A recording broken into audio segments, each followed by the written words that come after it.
കേരളത്തിന് വേണ്ടിയിട്ടുള്ള ഒരു സമരമല്ലേ.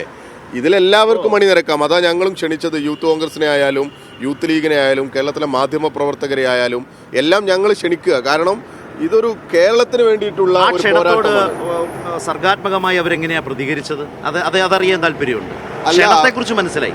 അവരെന്തൊക്കെയോ അതൊന്നും ഒരു കേട്ട ഭാവം നടിച്ചിട്ടില്ല എന്നാണ് നമ്മൾ മനസ്സിലാക്കുന്നത്. പക്ഷേ ഞങ്ങൾ പ്രതീക്ഷിക്കുന്നത് ഇന്നും യൂത്ത് കോൺഗ്രസിലും അതുപോലെ തന്നെ മറ്റു സംഘടനകളിലൊക്കെ പ്രവർത്തിക്കുന്ന അതിൻ്റെ സാധാരണ പ്രവർത്തകരൊക്കെ ഈ സമരത്തോടൊപ്പം ഐക്യദാർഢ്യപ്പെടുമെന്നാണ് ഞങ്ങൾ കരുതുന്നത്.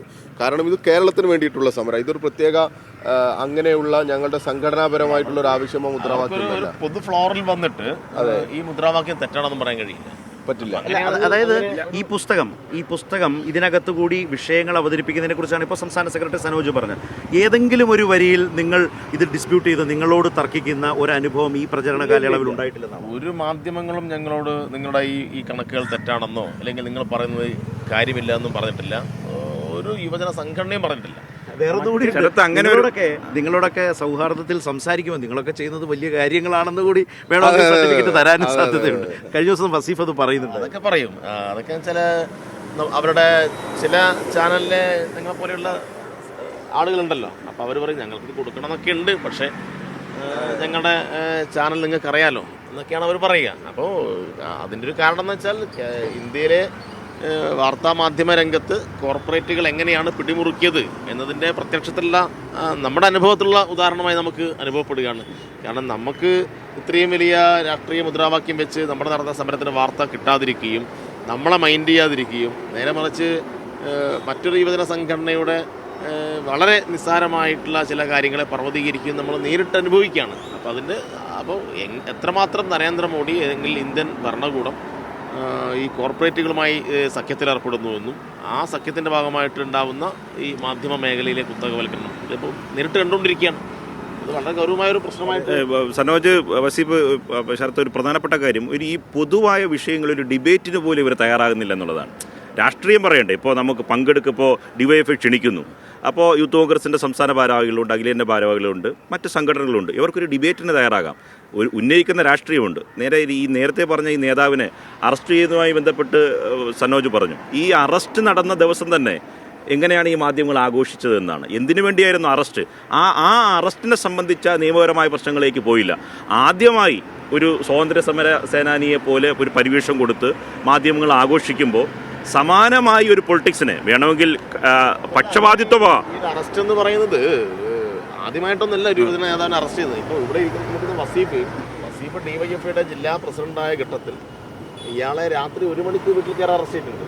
ഇനിയിപ്പോൾ അതൊക്കെ പോട്ടെ, ഇനിയിപ്പോൾ സമീപകാല അനുഭവം നോക്കിയാൽ സാന്ദ്ര ബോസ് തൃശ്ശൂർ SFIയുടെ ജില്ലാ കമ്മിറ്റി മെമ്പറാണ്. ആ വിഷയത്തിലേ ഇല്ല, ആ സംഭവത്തിൽ പങ്കെടുക്കാത്ത ആളാണ്. അതുമായി ബന്ധപ്പെട്ട് പരാതി SFI കൊടുത്തിട്ടുണ്ട്. പോലീസ് അവരെ രാത്രി 1 മണിക്ക് വീട്ടിൽ കയറി അറസ്റ്റ് ചെയ്തു. പക്ഷെ ഒരു മാധ്യമവും ഇതുപോലെ ലൈവ് കൊടുക്കുകയോ സാന്ദ്ര ബോസ് ഇറങ്ങുന്ന പടം കൊടുക്കുകയോ സാന്ദ്ര ഇറങ്ങിയപ്പോഴാണോ അമ്മ വന്ന് ചുവപ്പ് മാല? അത് വേണമെങ്കിൽ ഒരു പക്ഷേ ഇവർക്ക് മാധ്യമങ്ങൾക്ക് ഗവൺമെന്റിനെതിരെ തന്നെ വാർത്തയാക്കായിരുന്നു. കാരണം SFI ഉൾപ്പെടെ അതിനെതിരെ പരാതി കൊടുത്തതാണ്. അതിനകത്ത് പോലീസിനെതിരെ പരാതി കൊടുത്ത വാർത്തയല്ല.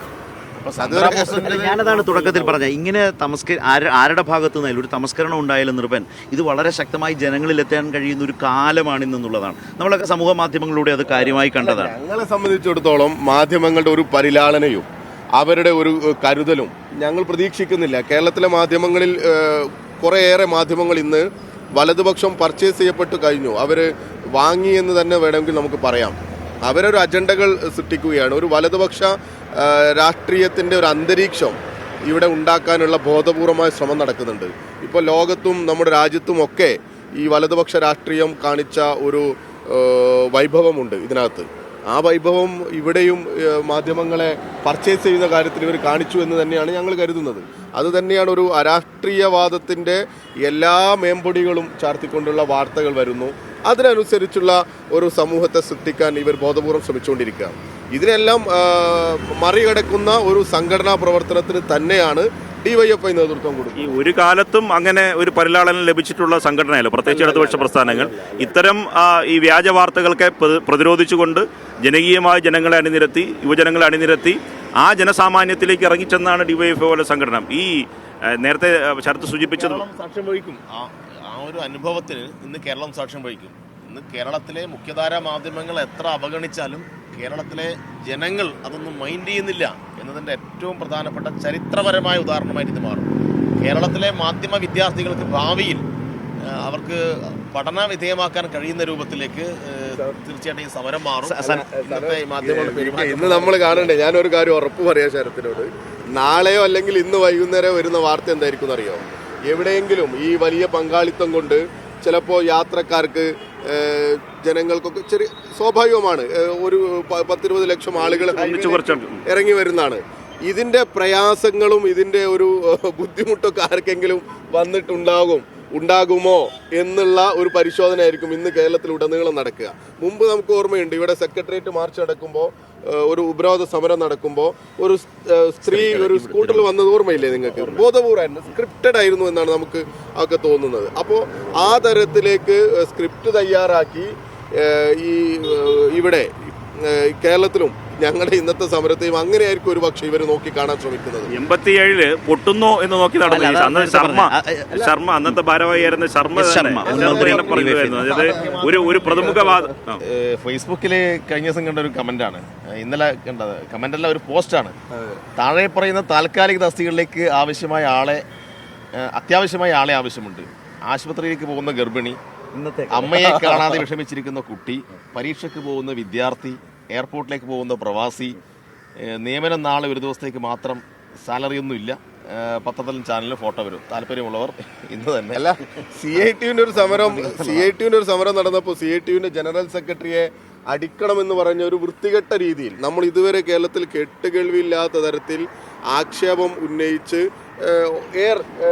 ഓൺ എയറിൽ തന്നെ അല്ലേ, പിന്നെ ഓൺ എയറിൽ തന്നെ ചർച്ചയിൽ പരസ്യമായി പറയുക. അതിനൊന്നും കേരളത്തിലെ ഏതെങ്കിലും മാധ്യമങ്ങൾ, കൈരളിയോ അല്ലെങ്കിൽ അതുമായി ബന്ധപ്പെട്ട ചാനലുകളോ അല്ലാതെ ഒന്ന് തെറ്റായിപ്പോയി എന്ന് പറഞ്ഞാൽ നിങ്ങൾ കേട്ടിട്ടുണ്ടോ? പറയില്ല. അത്തരത്തിൽ ഇവർ അങ്ങനെ സെറ്റ് ചെയ്യപ്പെട്ടു. ഇടതുപക്ഷത്തെ, പ്രത്യേകിച്ച് DYFIയെ, അതിൻ്റെ നേതാക്കന്മാരെ, ഈ തൊഴിലാളി വർഗ പ്രസ്ഥാനത്തെ ഒക്കെ ഏത് തരത്തിൽ. പക്ഷേ മുൻകാലത്തേക്കാൾ, വസീഫിനോടും സനോജിനോടും, മുൻകാലത്തേക്കാൾ മാധ്യമ പ്രവർത്തനത്തിൽ പൊതുസമൂഹത്തിന്റെ തിരുത്തൽ നേരിടേണ്ടി വരുന്നൊരു കാലമാണ്. ഏറ്റവും അധികം പണ്ടൊക്കെ പിന്നെ എന്നായിരുന്നു, ഇപ്പോൾ അപ്പപ്പോൾ കിട്ടുന്നുണ്ട്. ആ നിലയിൽ പൊതുസമൂഹം ഓരോന്ന് ഇനം തിരിച്ച് വിമർശിക്കുന്ന ഒരു സാഹചര്യം. അതായത് പോലീസിനെ ആക്രമിക്കുകയാണ്. ഇപ്പോൾ സമരത്തിൽ നമ്മൾ കണ്ടു, പോലീസിനെ ആക്രമിക്കുന്നു. ഇപ്പോൾ ഇവിടെ DCC ഓഫീസിന് മുമ്പിൽ നിന്നാണ്.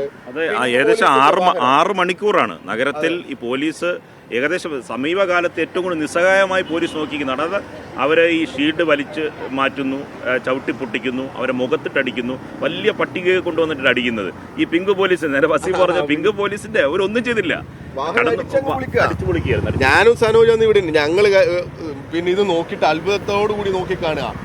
എന്നിട്ടും മാധ്യമങ്ങൾക്കാർക്കും ഒരു പ്രയാസമില്ല. മാധ്യമങ്ങൾ സാധാരണഗതിയിൽ ഇങ്ങനത്തെ അക്രമങ്ങൾ കാണുമ്പോൾ വലിയ രീതിയിൽ അതിനെതിരെയല്ലേ സംസാരിക്കുക.